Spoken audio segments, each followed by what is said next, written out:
कीर्ति ने उसकी कार के बारे में सवाल किया तो अविष्का एक बार को तो सोच में पड़ गई, क्योंकि उसने रोहन से इस बारे में कुछ भी डिस्कस नहीं किया था। लेकिन फिर उसने फैसला ले लिया। अविष्का ने कीर्ति की तरफ देखते हुए गहरी सांस ली और बोली, आई एम सॉरी दीदी, बट मैं आपसे झूठ नहीं बोल सकती, इसलिए मैं आपको सच बताऊंगी।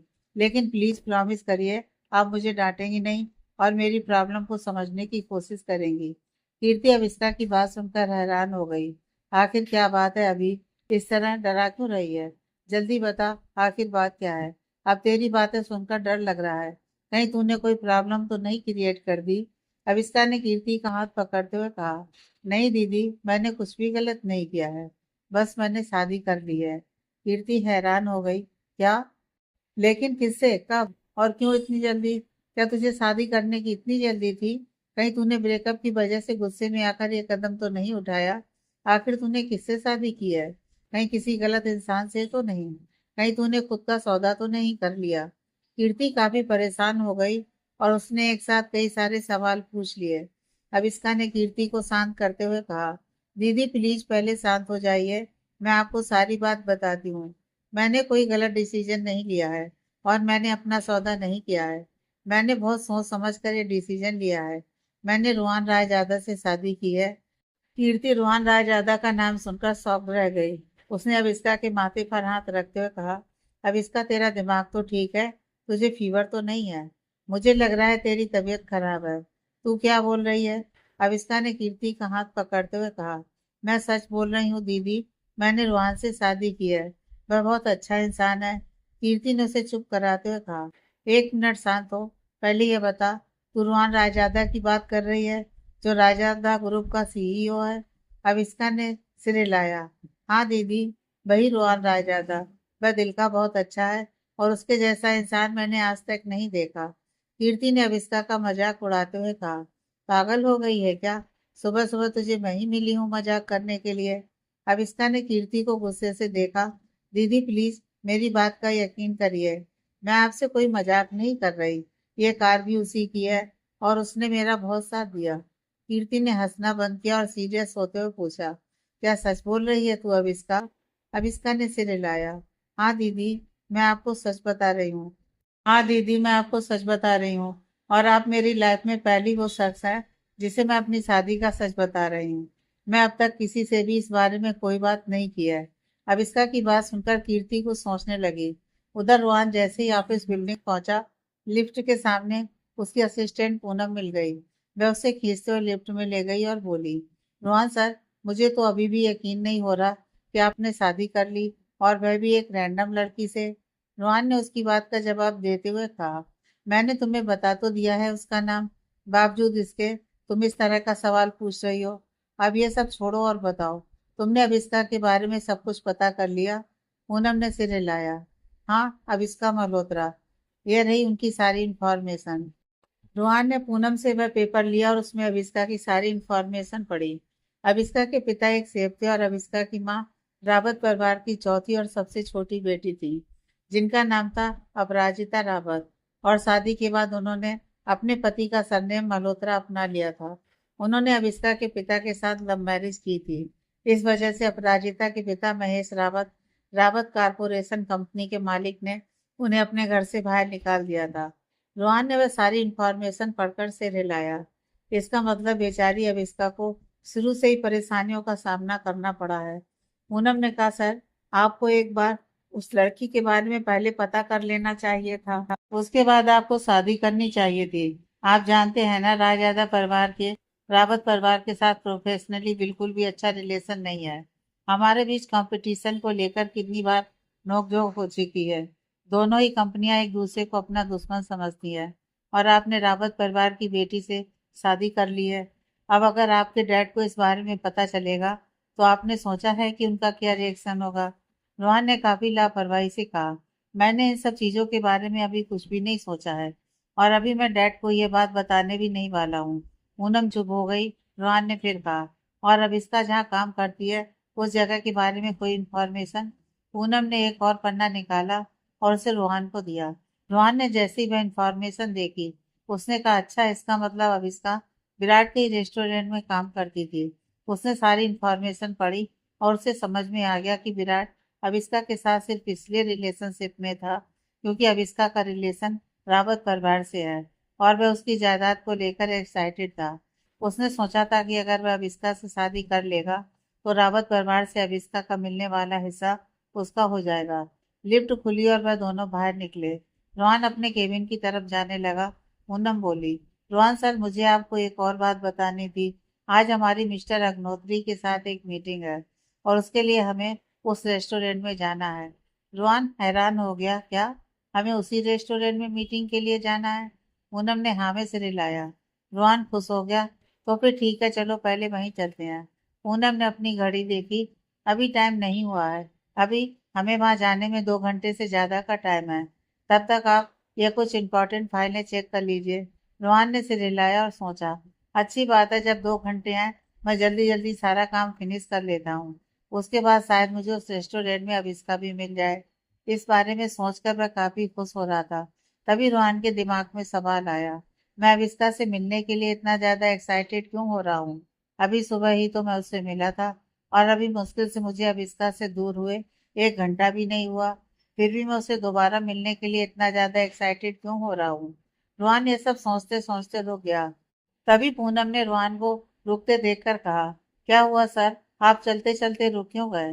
रोहन ने सिर हिलाया। तभी पूनम को कुछ याद आया और उसने वह फाइलें रोहन को देते हुए कहा, सर आप ये फाइल लेकर अपने केबिन में चलिए, मैं अभी थोड़ी देर में आती हूँ।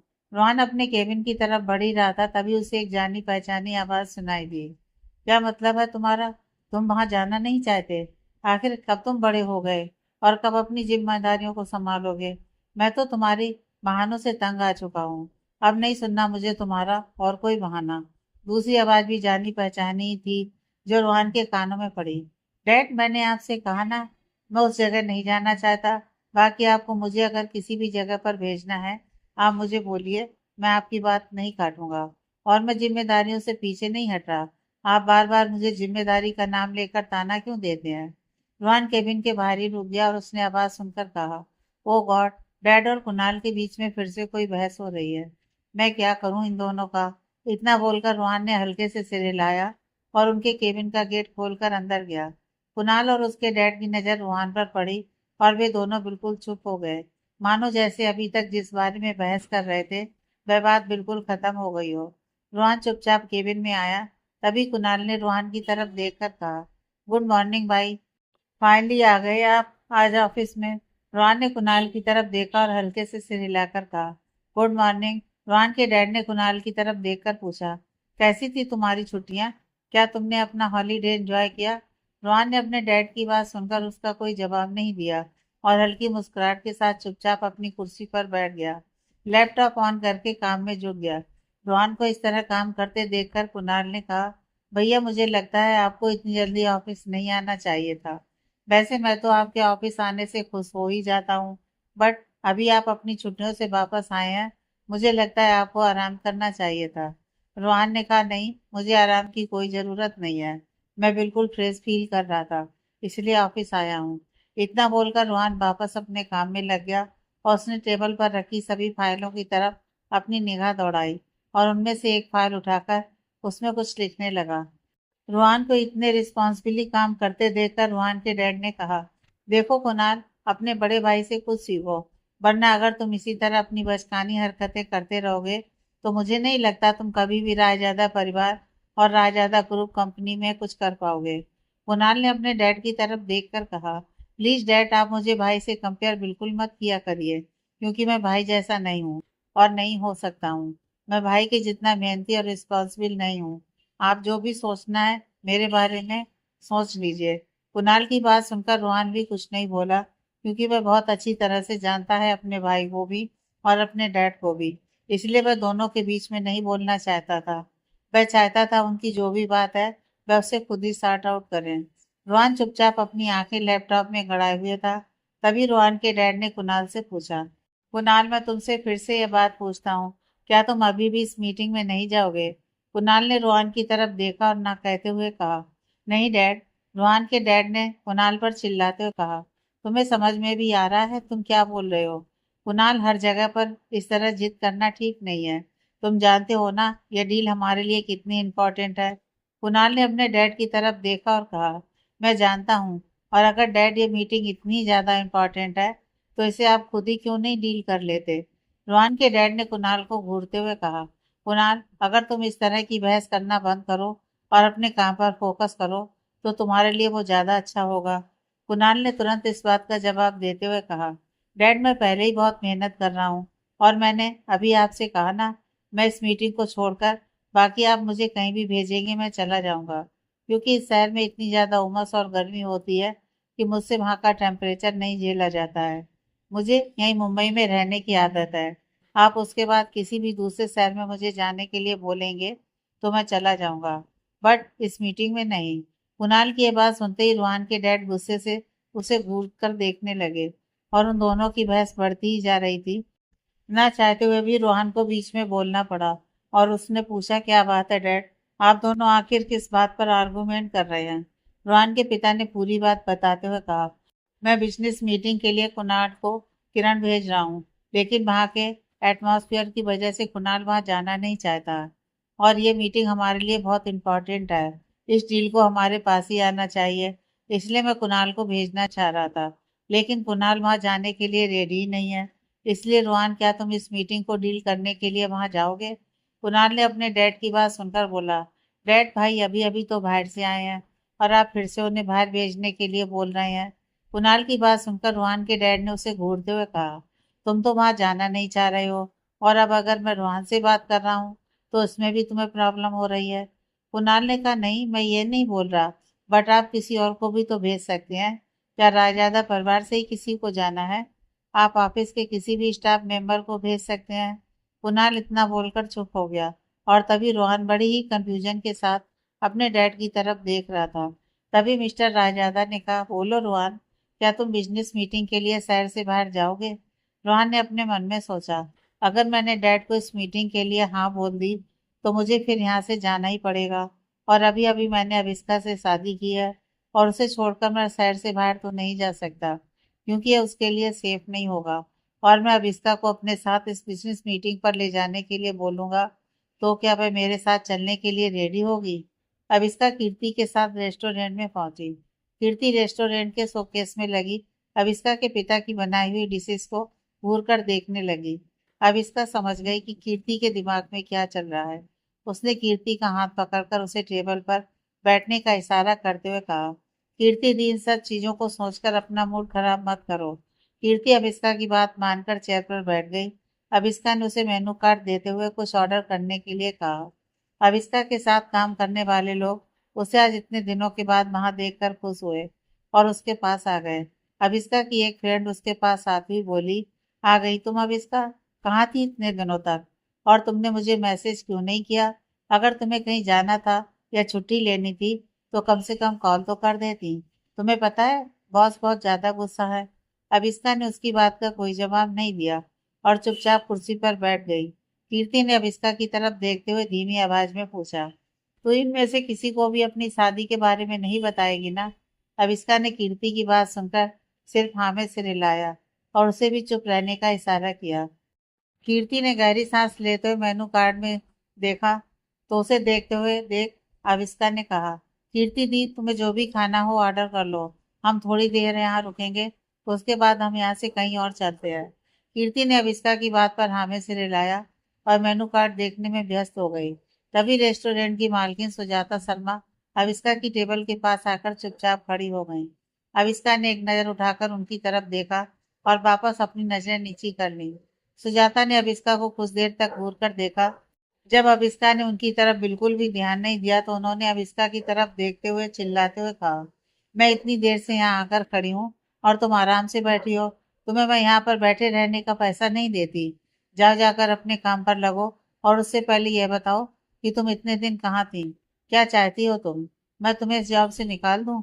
अविष्का ने टेबल पर अपना हाथ मारते हुए उनकी तरफ घूरते हुए कहा, मिसेस सुजाता शर्मा, मैंने कल रात में ही आपके पास मैसेज कर दिया था कि मैं इस जॉब को खुद रिजाइन कर रही हूँ।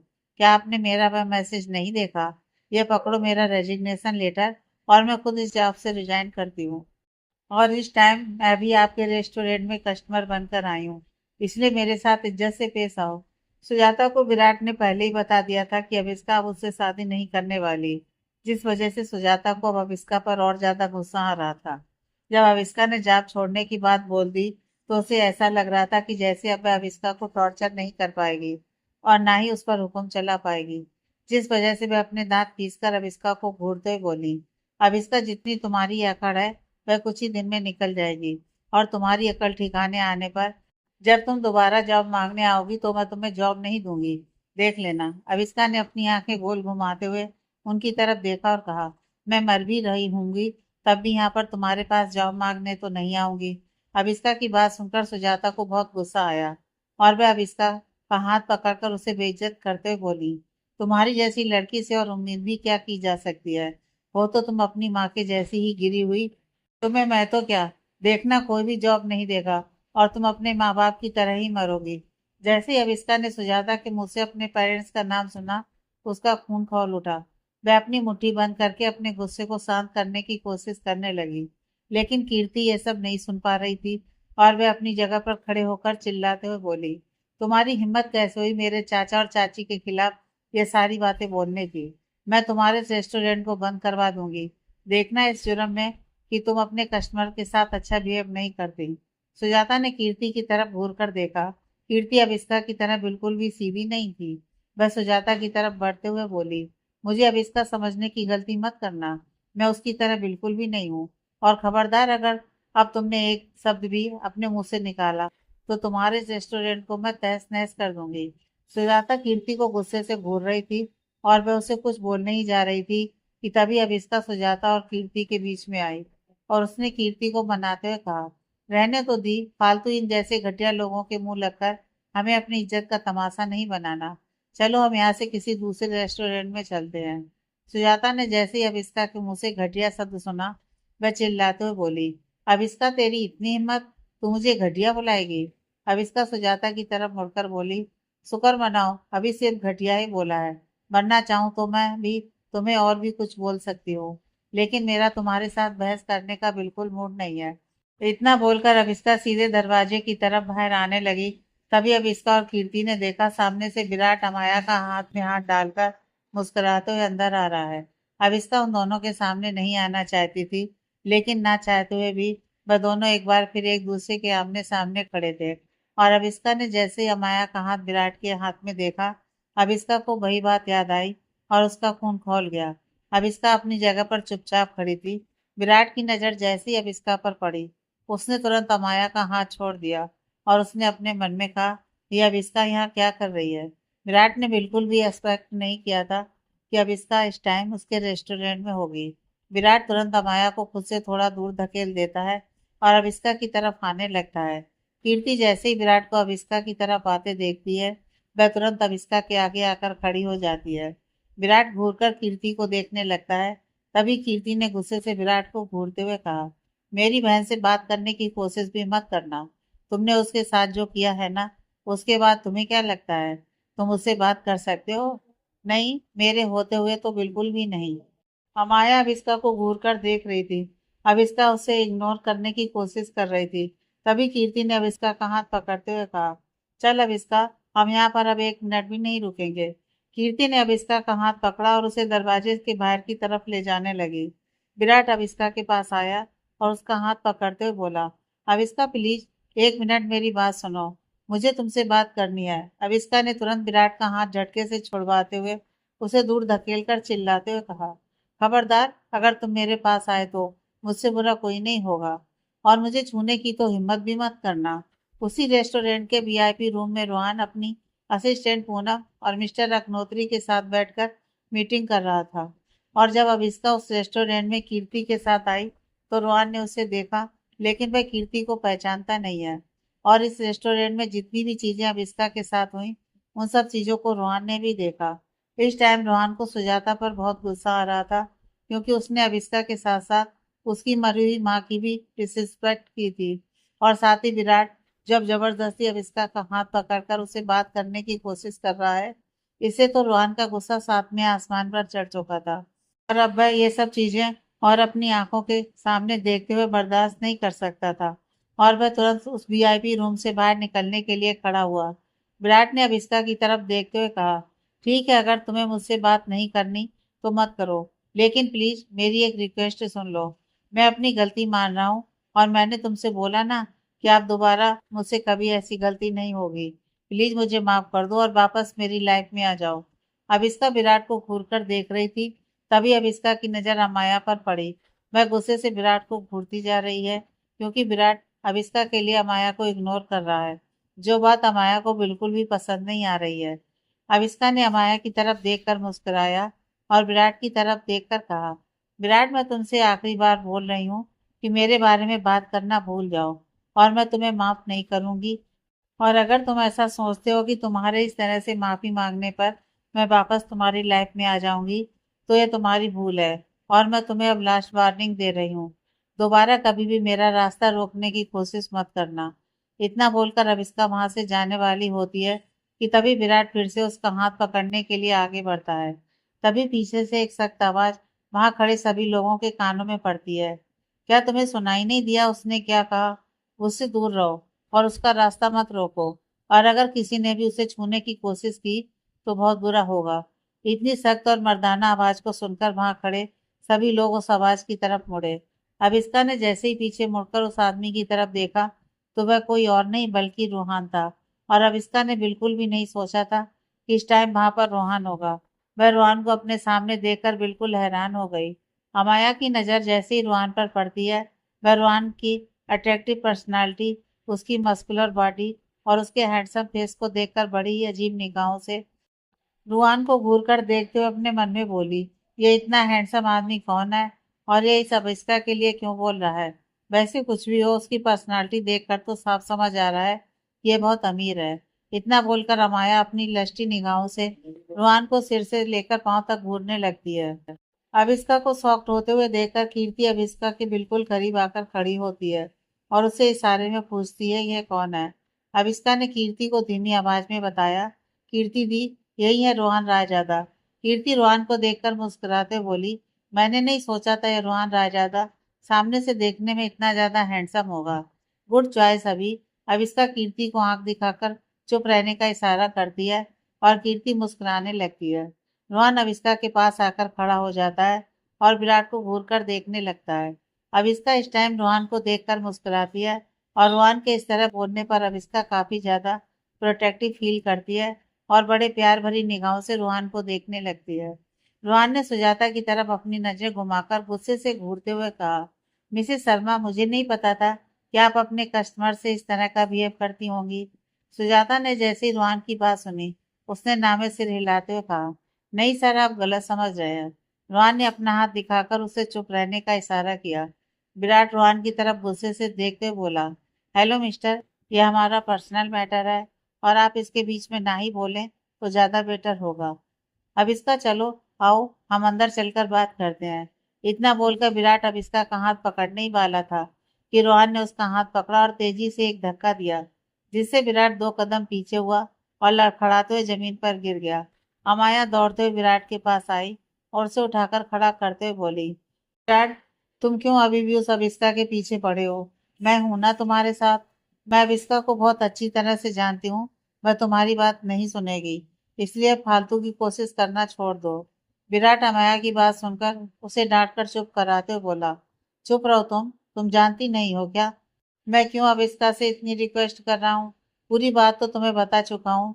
वह रावत परिवार से बिलोंग करती है और आज नहीं तो कल जब उसे रावत परिवार की जायदाद में अपना हिस्सा मिलेगा तो वह सब कुछ मेरा होगा। मैं इतनी आसानी से ये सब अपने हाथ से कैसे जाने दे सकता हूँ? इसलिए तुम चुप रहो और मुझे उससे बात करने दो। इतना बोलकर विराट वापस अविष्का के सामने आकर खड़ा होते हुए बोला, अविष्का, हम एक दूसरे से बहुत प्यार करते हैं। चलो हम अपनी एक अलग लाइफ स्टार्ट करेंगे। हम इन सब लोगों से दूर चले जाएंगे। हम ऐसी जगह पर चलेंगे जहाँ सिर्फ मैं और तुम होगे और कोई नहीं। बस तुम मुझसे शादी कर लो। रोहन जैसे ही विराट के मुंह से ये सब सुनता है, वह गुस्से से विराट की तरफ घूरने लगता है और उसकी तरफ बढ़ने ही वाला होता है कि तभी अब इसका रोहन के आगे आकर उसके सीने पर हाथ रखती है और उसे नामे इशारा करते हुए कुछ भी बोलने से मना करती है। रोहन अविष्का की बात सुनकर चुप हो जाता है और विराट की तरफ देखते हुए रोहन अविष्का की कमर में हाथ डालता है और उसे अपने करीब खींच लेता है। विराट रोहन को ऐसा करते देखकर गुस्से से जलमुन जाता है और अविस्का की तरफ देखकर तेज आवाज में बोला, अविस्का ये कौन है और तुमने इसे इतनी इजाजत कैसे दे दी? ये तुम्हारी कमर में हाथ डालकर खड़ा है और तुम कुछ नहीं बोल रही हो। आखिर यह है कौन? अविस्का रोहन की तरफ बड़े प्यार से देखने लगती है और विराट की यह बात सुनकर रोहन अविस्का को अपने और करीब कर लेता है, जिससे वहां खड़े सभी लोग अविस्का को रोहन की बाहों में देखकर बिल्कुल शॉक्ड हो जाते हैं। और विराट गुस्से से तिलमिला जाता है और वह रोहन के करीब आकर बोला, उसकी कमर पर से हाथ हटाओ, वह मेरी। इतना बोलते हुए विराट चुप हो जाता है, क्योंकि उसे याद आता है कि अब उसका अविस्का से कोई रिश्ता नहीं है।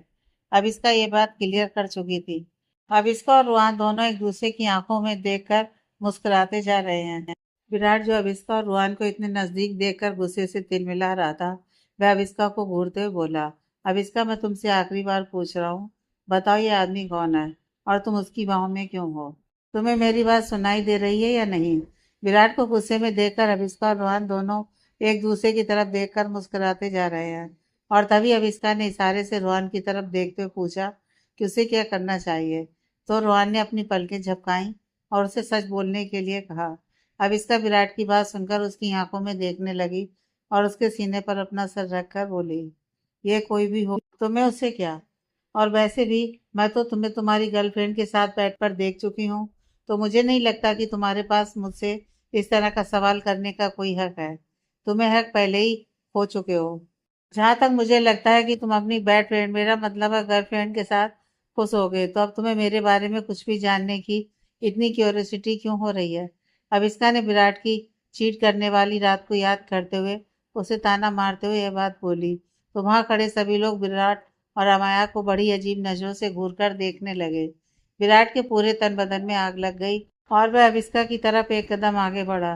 रोहन ने अपनी उंगली विराट की तरफ दिखाते हुए कहा, सोचना भी मत, तुम्हारे दिमाग में जो भी ख्याल आया है उसे यहीं पर रोक दो, वरना तुम्हारे और तुम्हारे रेस्टोरेंट के लिए अच्छा नहीं होगा। रोहन अपना एक हाथ अविस्का की कमर पर और दूसरा हाथ उसके कंधे पर रखकर खड़ा था और वहीं अविस्का अपना सिर रोहन के सीने पर सिर झुकाकर बड़ी आराम से खड़ी थी। अविस्का ने उस विराट की तरफ देखकर कहा, अब अगर तुम इतने बार पूछ चुके हो तो चलो मैं तुम्हें बता देती हूँ, ही इज माई हस्बैंड, पति है ये मेरे, समझे? अविस्का ने जैसे ही ये बात बोली, वहां खड़े सभी लोग आपस में फुसुर फुसुर बातें करने लगे, क्योंकि वहां मौजूद सभी लोग अविस्का को बहुत अच्छी तरह से जानते थे। और जैसे ही उसने ये बात बोली, किसी को भी ये बात हजम नहीं हुई। विराट ने जैसे ही ये बात सुनी, उसने तुरंत हंसते हुए नाम में सिर हिलाया और कहा, हाँ हाँ अविस्का, तुम मुझे जलाने के लिए बात बोल रही हो ना, लेकिन मैं तुम्हें बहुत अच्छी तरह से जानता हूँ। तुम मुझसे बहुत प्यार करती हो और जरूर तुम इस लड़के के साथ मिलकर कोई नाटक कर रही हो, क्योंकि मैं जानता हूँ तुम मेरे अलावा और किसी से शादी कर ही नहीं सकती, क्योंकि तुम मुझसे बहुत प्यार करती हो, है ना अविस्का? अविस्का विराट की बात सुनकर रोहन की तरफ देखने लगती है और तभी रोहन विराट को घूर कर देखते हुए कहा, बस बहुत हुआ, इतनी देर से मैं तुम्हारी बकवास सुन रहा हूँ, लेकिन अब और नहीं। अगर अविस्का बोल रही है कि उससे दूर रहो और उसका पीछा मत करो, तो अब मैं तुम्हें बताता हूँ, ये मेरी पत्नी है और मैं उसके लिए कुछ भी कर सकता हूँ। और अगर तुम्हें अभी भी उसकी बात समझ में नहीं आ रही है तो मैं तुम्हें साफ साफ शब्दों में बता देता हूँ, और कान खोलकर सुन लो। अविस्का के करीब आने की या उसे तकलीफ पहुंचाने के बारे में सोचना भी मत, और मेरी पत्नी से दूर रहो। अगर अभी भी तुमने उसकी बात नहीं मानी हो तो तुम्हारे लिए और तुम्हारे परिवार वालों के लिए ठीक नहीं होगा। क्यों मिसेस सुजाता, आप तो मुझे बहुत अच्छी तरह से जानती हैं, है ना? इतना बोलकर रोहन ने सुजाता की तरफ देखा और सुजाता विराट के पास आकर उसका हाथ पकड़कर उसे उसके कान में बोली, पागल हो गए हो क्या विराट? गुस्से में अपना आपा मत खो और मेरी बात ध्यान से सुनो। ये आदमी जो तुम्हारे सामने खड़ा है कोई आम आदमी नहीं है, बल्कि ये राजादा ग्रुप का सीईओ है। सुजाता ने जैसे ही यह बात बोली, अमाया जो विराट की बगल में ही खड़ी हुई है, उसे भी यह बात सुनाई दे गई और वह अविस्का की तरफ देखकर गुस्से से अपने हाथ की मुट्ठी बनाते हुए बोली, क्या रायजादा ग्रुप का सीईओ इससे शादी कैसे कर सकता है? इसकी किस्मत इतनी अच्छी कैसे हो सकती है? इतना बोलकर अमाया गुस्से से अविस्का को घूरती जा रही थी। वह विराट ने जैसे ही अपनी माँ की बात सुनी, तो विराट ने अविस्का को घूरते हुए देखकर कहा, क्या इसका मतलब इस अविस्का ने रायजादा परिवार के बेटे से शादी कर ली? इसका मतलब मेरा उसके साथ अब कोई चांस नहीं? लेकिन ऐसा कैसे हो सकता है? इसकी रावत परिवार की प्रॉपर्टी और इसकी कुकिंग स्किल, जिसकी वजह से हमारा रेस्टोरेंट इतना अच्छा चल रहा था। अब अगर ये यहाँ नहीं आएगी और इससे शादी कर चुकी है तो मेरा तो बहुत बड़ा घाटा हो जाएगा। ये क्या कर लिया, मैंने तो अपने ही पैर पर कुल्हाड़ी मार ली। विराट ये सारी बात सोच ही रहा था कि तभी अविष्का ने रोहन की तरफ देखकर कहा, रोहन चलो ना, हम घर चलते हैं। वैसे भी आज के लिए काफी ड्रामा हो चुका है और अब मैं और कुछ भी सुनना नहीं चाहती। प्लीज क्या हम घर चल सकते हैं? रोहन ने अविष्का की बात सुनते ही कहा, यस डार्लिंग, बिल्कुल चल सकते हैं। यह भी कोई पूछने वाली बात है? इतना बोलकर रोहन ने अविष्का का हाथ पकड़ा और उसकी उंगलियों में अपनी उंगलियां फंसाकर वहां खड़े सभी लोगों की तरफ गुस्से से देखा। रोहन उन सबकी तरफ देखकर यह बताना चाह रहा था कि जैसे अविष्का उसकी है और उसे कोई हर्ट नहीं कर सकता। रोहन ने पूरी सेफ्टी के साथ अविष्का को पकड़ रखा है। उसे यह बात साफ समझ में आ रही थी कि वह अविष्का को लेकर काफी ज्यादा प्रोटेक्टिव है और ये बात सभी लोगों को साफ समझ आ गई। उसने अविष्का का हाथ पकड़ा और वह दोनों रेस्टोरेंट से बाहर निकलने लगे। कीर्ति ने भी अमाया और विराट की तरफ उन्हें चिढ़ाने वाली मुस्कुराहट से देखा और अपने कंधे उचकाते हुए उस रेस्टोरेंट से बाहर निकल आई। जैसे ही रोहन और अविष्का वहां से बाहर निकले, अविष्का ने हैरानी से रोहन की तरफ देखकर पूछा, रोहन तुम यहाँ क्या कर रहे हो? रोहन ने कहा, मैं तो यहाँ पर मीटिंग के लिए आया था, लेकिन मैंने बिल्कुल भी नहीं सोचा था कि मुझे यह सब कुछ देखने को मिलेगा। इतना बोलकर रोहन कीर्ति की तरफ देखने लगा। तभी अविष्का की नजरें जैसे ही रोहन की नजरों पर गईं, उसने तुरंत कीर्ति का हाथ पकड़ा और उसे आगे खींचते हुए कहा, रोहन इनसे मिलो, यह मेरी प्यारी कीर्ति दी। ये मुझे बहुत प्यार करती हैं और ये मेरे लिए बहुत इंपॉर्टेंट हैं। मम डैड के जाने के बाद से मैं अपनी सारी बातें सिर्फ और सिर्फ इन्हीं से शेयर करती हूँ और इन्हें मैंने अपनी और तुम्हारी शादी के बारे में भी बता दिया। इतना बोलकर अब अविष्का रोहन की तरफ देखने लगी और रोहन ने मुस्कुराते हुए कहा, कोई बात नहीं। Hello miss Kirti, my name is Rohan Raizada. Kirti ने कहा, नाइस टू मीट यू। मुझे अभी ने पहले ही बता दिया। रोहन ने कीर्ति की बात सुनकर हाँ में सिर हिलाते हुए कहा, ओह अच्छा, अभी? इतना बोलकर वह अविष्का की तरफ देखने लगा। तभी कीर्ति ने रोहन की तरफ देखकर मुस्कुराते हुए कहा, रोहन जीजू, मैं तो आपसे एक बात बताना चाहूंगी कि मेरी बहन बहुत अच्छी है और आप बहुत लकी हैं जो आपने उससे शादी की। अभी भले ही आप उसे नहीं जानते हैं, बट धीरे धीरे आपको जब पता चलेगा तो आप अपने डिसीजन पर प्राउड फील करेंगे। कीर्ति रोहन के सामने अविष्का की तारीफ कर रही थी। तभी अविष्का कीर्ति के पास आई और उसे मना करते हुए बोली, कीर्ति दी प्लीज, तुम्हें यह सब बोलने की जरूरत नहीं है। कीर्ति ने अविष्का को घूर कर देखते हुए कहा, क्यों नहीं है? अविष्का बोल ही रही थी कि तभी रोहन ने कहा, मैं जानता हूँ तुम्हारी बहन को सच में बहुत अच्छी है और मैं लकी तो हूँ जो मैं तुम्हारी बहन से मिला। इतना बोलकर रोहन अविष्का की तरफ देखकर मुस्कुराने लगा। अविष्का रोहन की तरफ देखकर बोली, रोहन क्या मैं कुछ देर के लिए कीर्ति दी को अपने साथ घर ले चल सकती हूँ? थोड़ी देर दी मेरे साथ टाइम स्पेंड करेंगी और फिर उसके बाद वह अपने अपार्टमेंट में चली जाएंगी। रोहन ने जैसे ही अविष्का की बात सुनी, उसने तुरंत हाँ में सिर हिलाते हुए कहा, हाँ बिल्कुल, क्यों नहीं। और वैसे भी तुम्हारी दी है, तुम जितनी देर चाहो उनसे बात करो। अगर तुम्हारी दी को तुम्हारे साथ रुकना है तो वो आराम से हमारे घर में रह भी सकती हैं, मुझे कोई प्रॉब्लम नहीं है। अविष्का रोहन की बात सुनकर खुश होते हुए बोली, थैंक यू सो मच। इतना बोलकर रोहन ने अविष्का के चेहरे की मुस्कुराहट देखी और उसका हाथ पकड़ते हुए बोला, तो फिर चलें घर? अविष्का ने हाँ में सिर हिलाते हुए कहा, हाँ, और वह दोनों रोहन की कार की तरफ बढ़े। तभी अविष्का ने रुकते हुए कहा, लेकिन मेरी कार तो वहाँ। रोहन ने कहा, ड्राइवर उसे लेकर घर आ जाएगा, तुम बैठो। वो तीनों जैसे ही कार में बैठे, कीर्ति ने अविष्का की तरफ देखकर कहा, अविष्का तूने उस विराट से बोल तो दिया कि अब तू कभी नहीं आएगी, लेकिन तेरे डैड की रेसिपी बुक? अविष्का ये बात सुनकर हंसते हंसते उदास हो गई और रोहन ने इस बात को नोटिस करते हुए कहा, सॉरी मैं आप लोगों की बात में इंटरफेयर कर रहा हूँ, लेकिन किस बुक की बात हो रही है? अविष्का उदास बैठी थी और कुछ सोचने लगी। तभी कीर्ति ने कहा, वह चाचा जी, मेरा मतलब अविष्का के डैड सेफ थे ना, और उनकी रेसिपी कमाल की होती थी। और उस विराट ने जब अविष्का के साथ प्यार का झूठा नाटक किया तो उसके डैड की रेसिपी बुक चुरा ली और उसे अपने रेस्टोरेंट में ले गया। और वहां पर जितनी भी डिशेज हैं उनमें से ऑलमोस्ट सभी मेरे चाचा आलोक मतलब अविष्का के डैडी की है। अविष्का उदासी से बोली, उसने वो बुक ले ली, अब मैं उसके लिए क्या कर सकती हूँ? और मैं उस विराट को बहुत अच्छी तरह से जानती हूँ, वो मुझे डैड की बुक नहीं देगा। और वैसे भी मैं तो डैड की रेसिपी बना लेती हूँ, और जो डिश मुझे नहीं आती वह मैं अपने तरीके से बनाना सीख लूंगी, लेकिन उसके पास दोबारा नहीं जाऊंगी। कुछ देर बाद रोहान ने कार रोकी और अविस्का की तरफ देखते हुए कहा, जाओ अविस्का, अपनी दी के साथ टाइम स्पेंड करो। अविस्का ने हैरानी से रोहान की तरफ देखकर पूछा, क्यों, तुम हमारे साथ नहीं आओगे क्या? रोहान ने नामे से रिलाते हुए कहा, नहीं, अभी ऑफिस में कुछ काम है, इसलिए अभी मुझे वापस ऑफिस जाना पड़ेगा। अविस्का ने आमे से रिलाया और वह कीर्ति का हाथ पकड़कर खुशी से अपने घर के अंदर आई। कीर्ति के साथ नाश्ता पानी करने के बाद कीर्ति अविस्का से बोली, रोहन का बिहेवियर तुझे समझ में आ रहा है ना अभी? अविस्का ने हैरानी से कीर्ति की तरफ देखकर कहा, क्या मतलब दी? अविस्का की बात सुनकर कीर्ति ने अपने सिर पर हाथ मारते हुए कहा, तो हमेशा डम थी और डम ही रहेगी।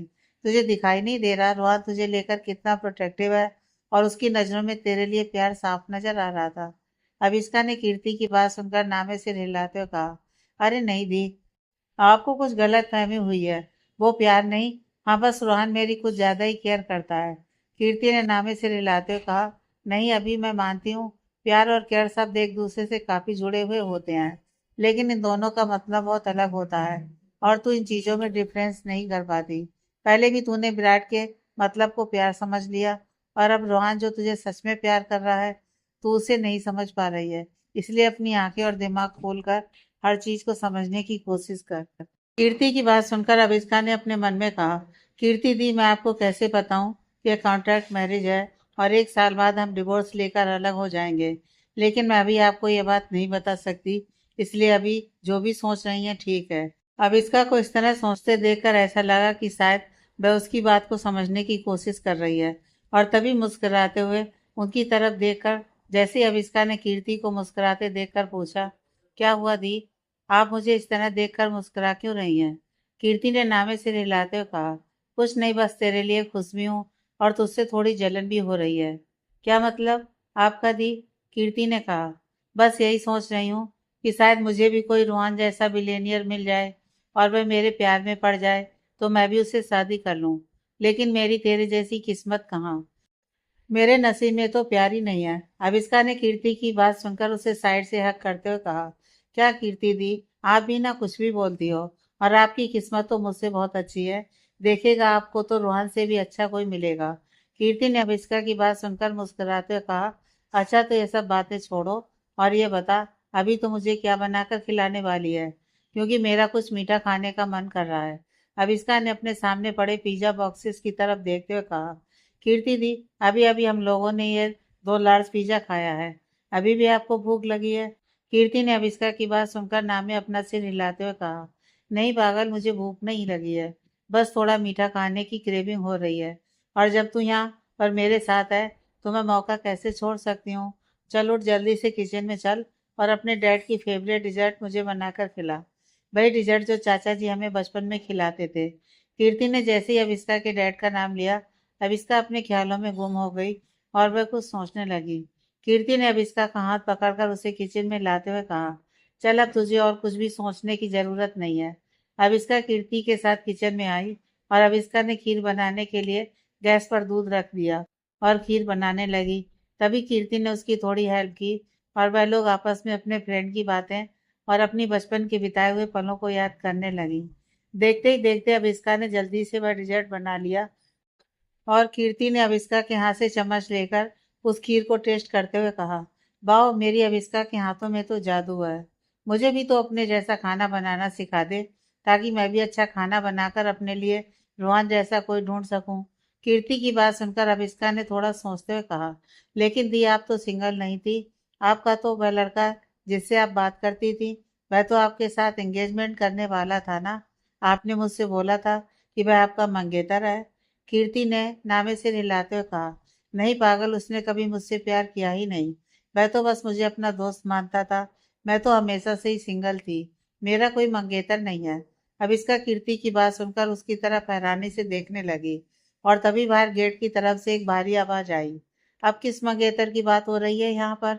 अब इसका और कीर्ति ने जैसे ही वह आवाज सुनी, वह दोनों एक दूसरे की तरफ देखकर सोचने लगी कि पता नहीं कौन उन लोगों की बात छुपकर सुन रहा है। इतना सोचते उन्होंने पीछे मुड़कर देखा, और पीछे देखते ही हैरानी से उन दोनों की आंखें चौड़ी हो गई और उन्होंने देखा वहां पर रूहान खड़ा था, जो अपना कोट उतारकर अपने गले में पहनी हुई टाई को ढीला कर रहा था, जिसे देखकर अविस्का और कीर्ति बिल्कुल चुप हो गई। अविस्का रूहान की तरफ देखते हुए अपने मन में बोली, रूहान आज इतनी जल्दी ऑफिस से आ गए। इतना बोलकर अविस्का ने घड़ी की तरफ देखा तो अभी सिर्फ शाम के 5 बज रहे थे। रूहान ने अविस्का के पास आते हुए कहा, किचन से बहुत ही अच्छी स्मेल आ रही है। लगता है मेरी प्यारी वाइफ ने आज कुछ बहुत टेस्टी और डिलीशियस डिश बनाई है ना? कीर्ति ने रूहान की तरफ देखकर कहा, हाँ वह एक्चुअली मैंने ही अभी को बोला था कि मेरे लिए कुछ मीठा बना दे। इसलिए रूहान तुरंत अविस्का की बगल में आकर बैठता हुआ बोला, अरे वाह, मतलब कुछ मीठा बना है। तो क्या मुझे अपनी सेफ वाइफ के हाथों की स्वीट डिश चखने को मिलेगी? अविस्का ने अपने हाथ में पकड़ी हुई खीर की कटोरी को देखते हुए कहा, सॉरी बट मैंने तो अपनी और दी के लिए ही बनाया था। बाकी तुम अगर चाहो तो मैं तुम्हारे लिए भी बना सकती हूँ, बस थोड़ी देर लगेगी। अविस्का की बात सुनकर रोहन ने एक चम्मच उठाया और अविस्का की कटोरी से ही एक बाइट लेते हुए कहा, वाह यह तो बहुत टेस्टी है और तुम्हें फिर से मेहनत करने की ज़रूरत नहीं है, मैं तुम्हारे साथ शेयर कर लूँगा। अविस्का ने रोहन की तरफ देखकर कहा, लेकिन ये तो मेरा झूठा था। रोहन अविस्का की तरफ देखकर मुस्कुराया और तभी कीर्ति ने हंसते हुए कहा, अभी अब अगर रोहन तुम्हारा पति है तो तुम लोग एक दूसरे का झूठा खा सकते हो। और वैसे भी मैंने सुना है कि बड़े बूढ़े कहते हैं कि झूठा खाने से प्यार बढ़ता है।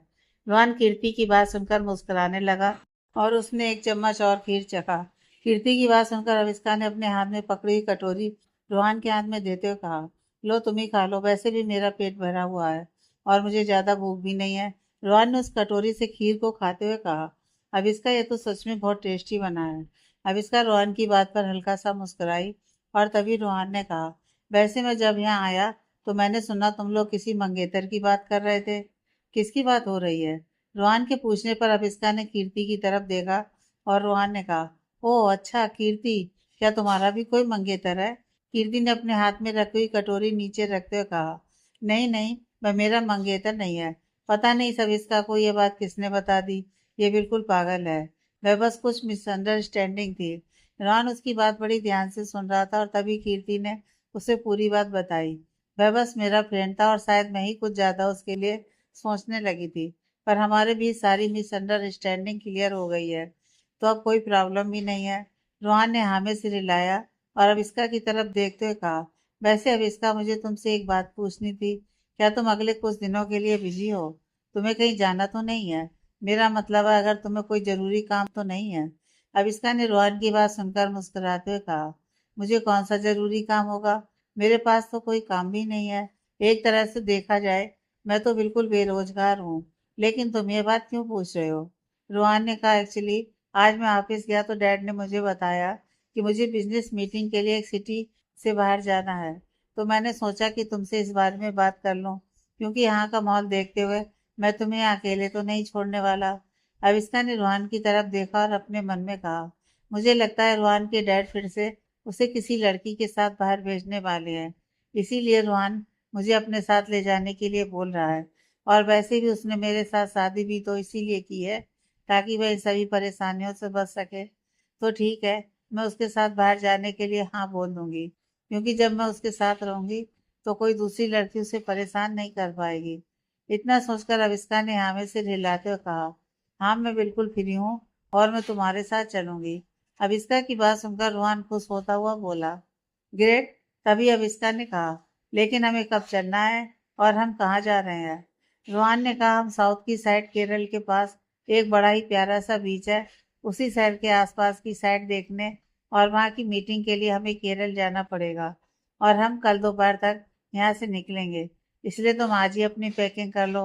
अविस्का ने रोहन की बात सुनकर हाँ में सिर हिलाया और तभी रोहन ने अविस्का को छेड़ते हुए कहा, वैसे वहाँ पर काफ़ी सारे बीचेस हैं, तो तुम अगर बीच पर घूमना चाहो तो अपने लिए बिकनी और शॉर्ट्स भी पैक कर सकती हो। अविस्का ने जैसे ही रोहन की बात सुनी, उसके गाल टमाटर की तरह लाल हो गए और उसने अपनी बहन की तरफ देखते हुए रोहन के कंधे पर हाथ मारते हुए कहा, जस्ट शट अप रोहन, चुप रहो।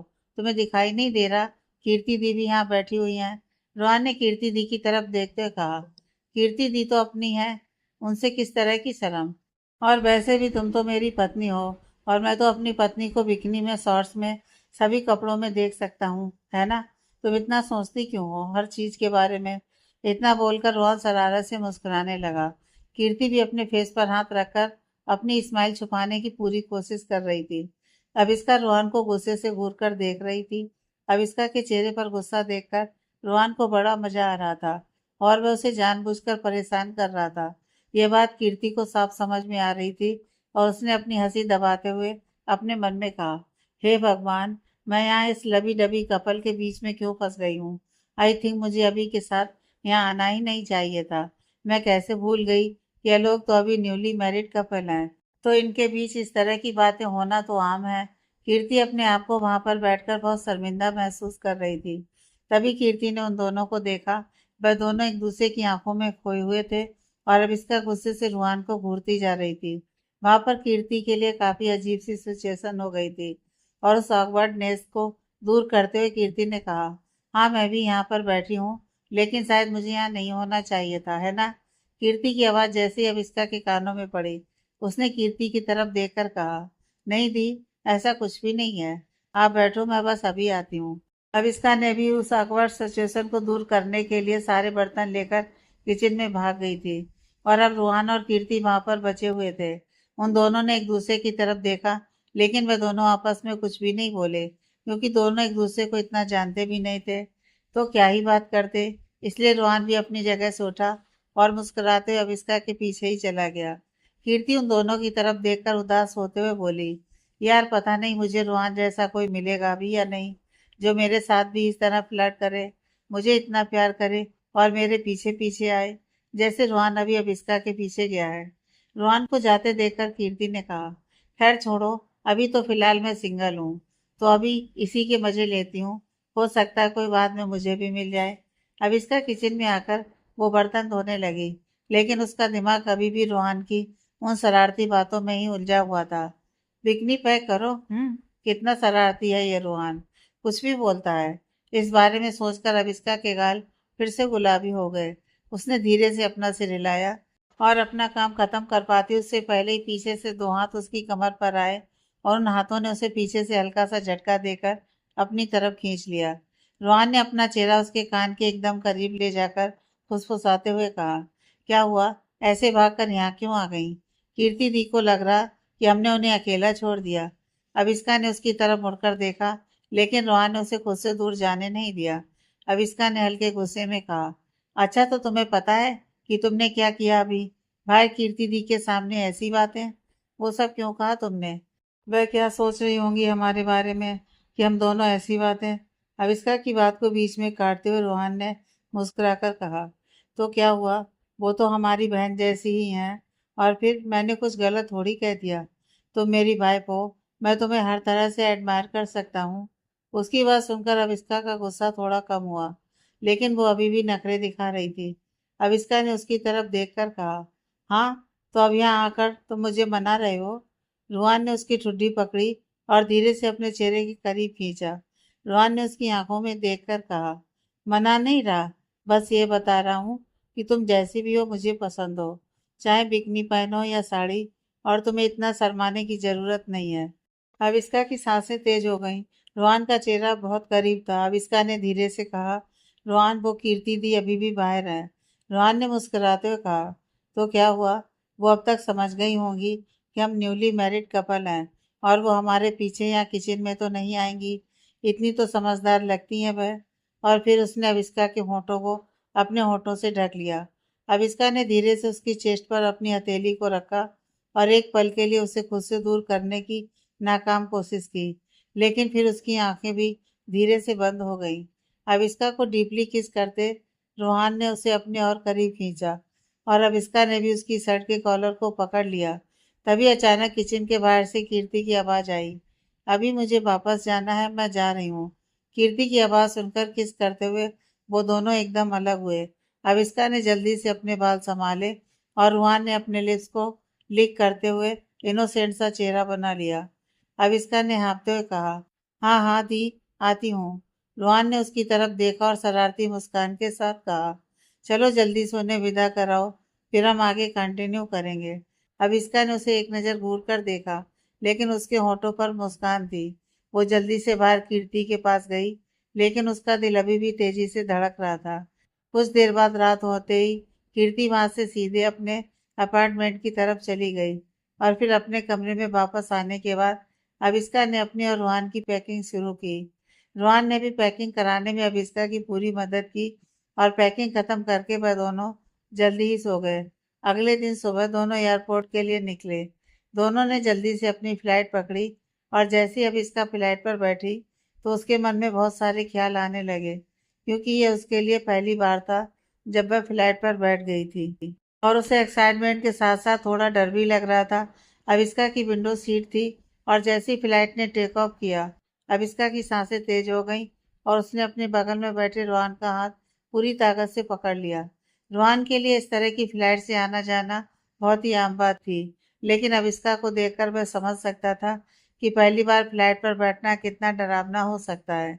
अविष्का बार बार विंडो सीट से बाहर की तरफ झांक रही थी और डर की वजह से अविष्का का चेहरा बिल्कुल पीला पड़ गया था और वह अपने नाखून रोहन के हाथों में गड़ाती जा रही थी।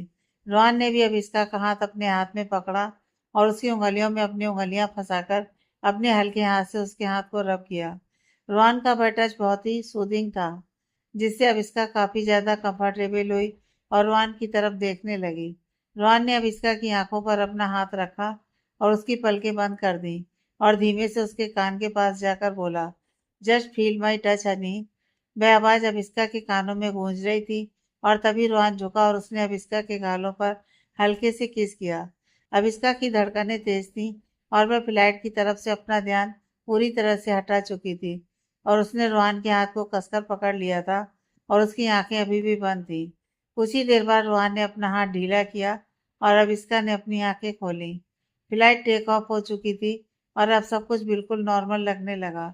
अविष्का ने रोहन की तरफ देखा और अपने मन में कहा, अच्छा तो रोहन ने मुझे शांत कराने के लिए मेरे गालों पर किस किया। इतना बोलकर अविष्का मन ही मन मुस्कुराई और रोहन की तरफ देखने लगी। रोहन ने एक प्यारी सी मुस्कान उसकी तरफ देख कर दी और चुपचाप अपने लैपटॉप पर काम करने लगा। कुछ ही घंटों में जैसे ही फ्लाइट लैंड हुई, अविष्का रोहन का हाथ पकड़े हुए ही उस फ्लाइट से बाहर उतरी। लेकिन फिर रोहन अपना सामान चेकआउट करवाने लगेज काउंटर के पास आ गया और कुछ देर बाद उसने पीछे मुड़कर देखा तो उसे कहीं पर भी अविष्का नजर नहीं आई। रोहन अविष्का को देखने के लिए इधर उधर मुड़ा। रोहन अपना सामान लेकर एयरपोर्ट से गेट के पास आकर खड़ा हो गया और वह अविष्का को देख रहा था। उसने अपने मन में कहा, यह अविष्का कहाँ चली गई? फ्लाइट से तो हम दोनों एक साथ उतरे थे। ये लड़की कहीं इधर उधर ना चली जाए। इतनी भोली है कि इसे तो कोई भी आराम से बेवकूफ बना सकता है। रोहन अविष्का के लिए परेशान हो रहा था और पूरे एयरपोर्ट पर उसने नजर दौड़ाई, लेकिन उसे कहीं पर भी अविष्का नजर नहीं आ रही थी। आगे की कहानी नेक्स्ट पार्ट।